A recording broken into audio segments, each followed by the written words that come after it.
Alright, out of box review for the Dune, the 1977, 70 something Dune movie. And this is the Ornithopter. I bought two kits and one auction off eBay used. Usually these kits run about $100 plus shipping each. I got these kits for $90 together plus the shipping, which is insanely cheap. And I just did a review of the Sandcrawler. I'm going to do a review of the Ornithopter now. And although it's used and it's been the plastic's been removed, I mean it's such great condition. I'm not someone for box art or anything about condition of boxes. I don't really care about that. I just couldn't. This is just so sweet, man. Especially since the only thing I've really seen of Dune, I've read almost all the books and obviously seen the movie and the miniseries. There's just not much stuff. You don't see Dune on a daily basis where you see Star Trek or Star Wars. There's something going on. So I mean, this is just awfully reminiscent. And screenshots from the movies. And just the front cover again. And then the other kit's the Sandworm, which I heard is so bad that it's just retarded to buy.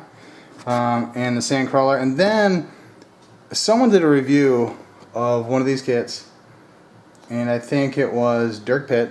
I can't remember who did it. And he read somewhere inside the literature, somewhere on the box, and I can't find it, that it says, "Stay tuned. You're gonna get the Spice Factory or the Holloway or the Lift, whatever it was called." Not even in frame, yeah. And then they just didn't. One of the companies was discontinued like the next year. So I don't know what happened. Well, I'm sure they were very popular. The movie tanked, but now that would be a cool kit to get. That would be super cool. And like I said, I heard this is so bad that it's not worth getting. And it's got to be. That's easy enough just to make yourself. You can scratch build that. This might take some sculpting, which I have no experience with.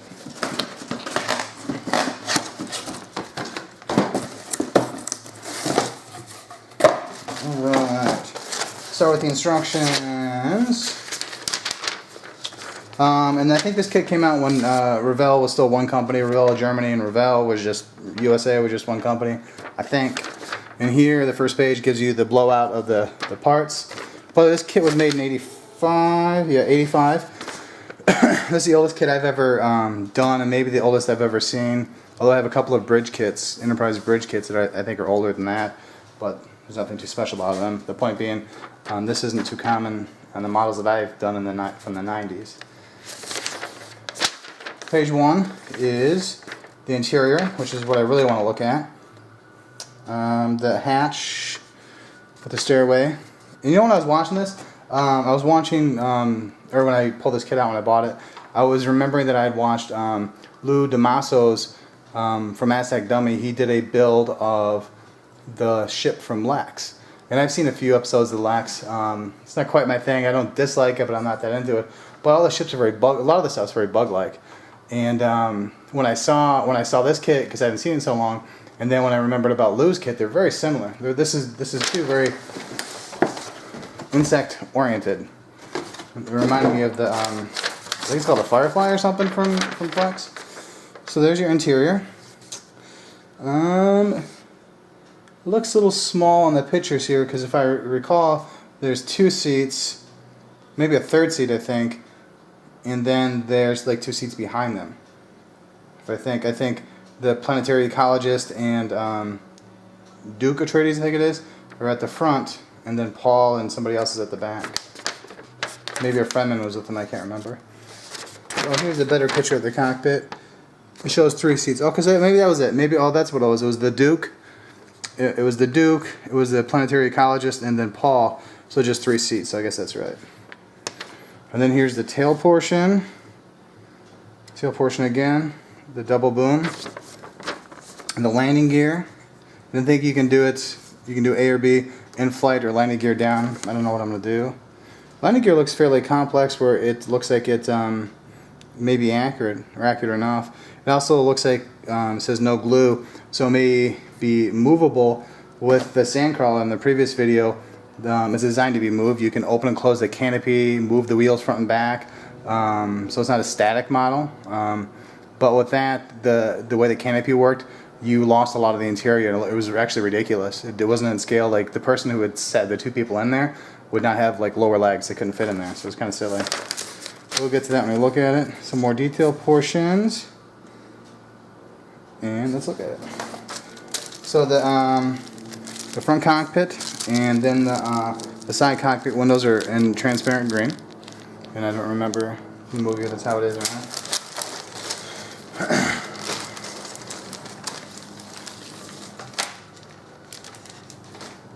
So here is the scale of the seats, and I would imagine it's like that. So that's the size of the seats, and that doesn't look like it's in scale to the Sandcrawler. Sandcrawler, they're huge, so this may not be in scale. I like the cockpit already though. Here's the floor. I think, there we go. I think this is facing forward. This is where the stairs will go out, I think.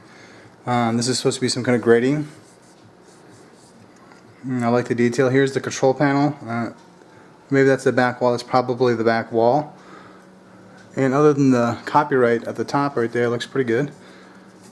Let's see.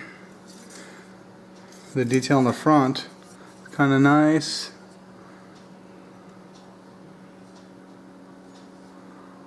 So this would be, trying to think here.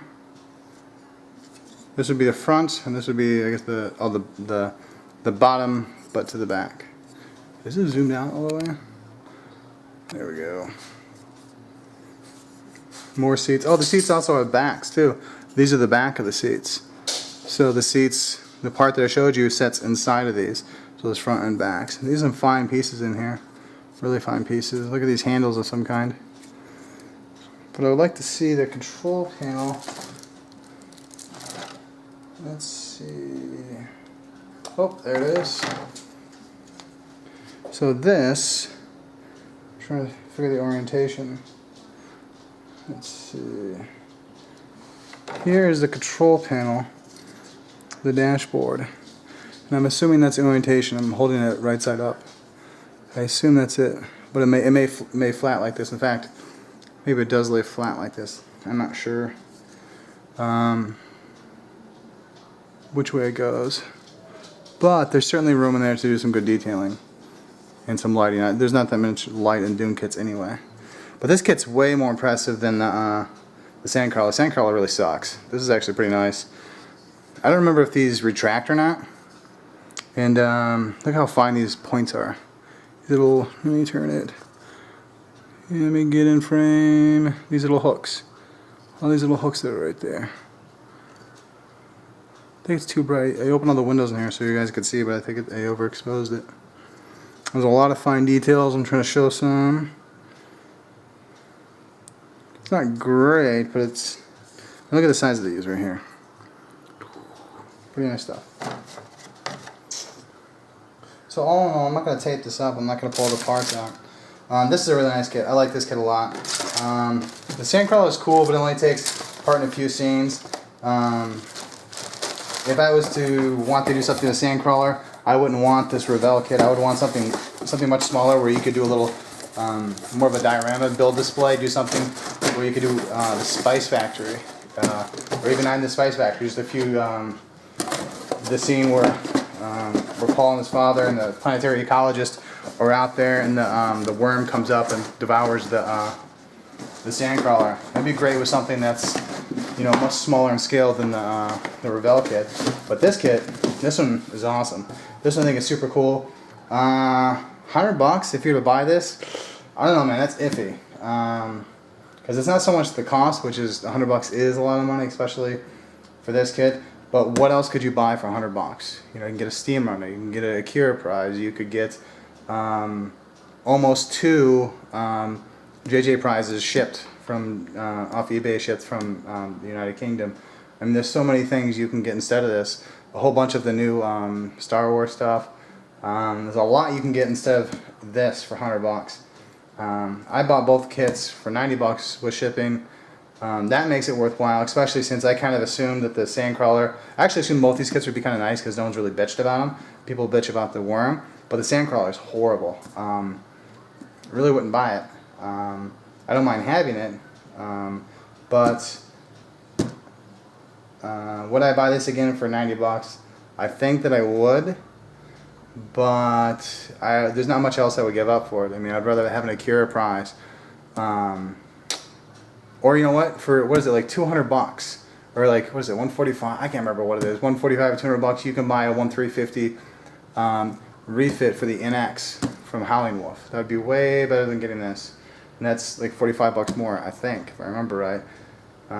But it's not a bad kit. It's not horrible. I think this one's far better than the Sandcrawler. For 100 bucks, 90 bucks maybe, got it cheap. If you paid like 70 bucks, I get it. Other than that, I really wouldn't get it. Alright, that's it. Thanks for watching. See ya.